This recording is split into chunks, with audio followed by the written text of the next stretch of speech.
as we were discussing in the last video, we think we're free, but we're not free. We desire freedom, but we can't have it because everything costs or is owned by someone, or we've got to do something in order to get it.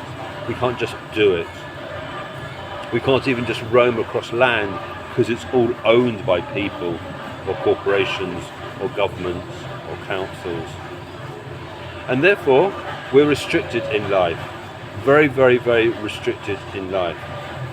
And it actually means that although our desire is to be able to have such freedom, we can't do it.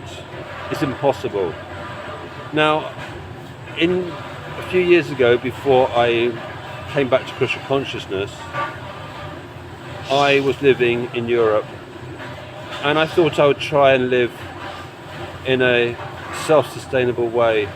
So I was house sitting at a farmstead. It was a very, very simple farmhouse. There was no running water. We had to get water from the well. There was no drainage.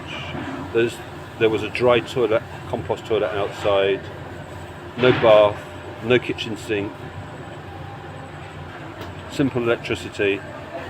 A wood burner for cooking and for heating and for drying things. A vegetable garden to grow produce in. But it's still challenging to disconnect from the network and be free. Freedom to do whatever you want to do. I did get some solar panels to see if I could drum up a little bit of electricity, but you need so much to do it, and that costs money. So in order to pay for that, you've got to earn money. So it's not so easy just to use the sun's energy for free, unless you've got a lot of money to invest in a solar plant.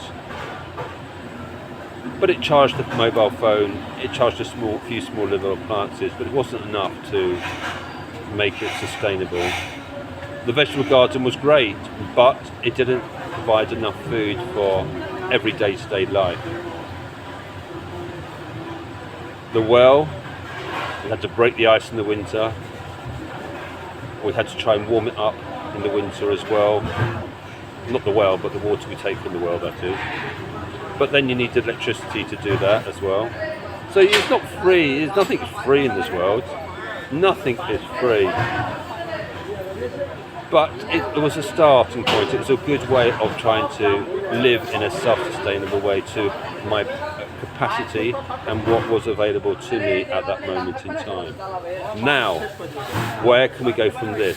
Let's explore what it means to actually get to the point of freedom.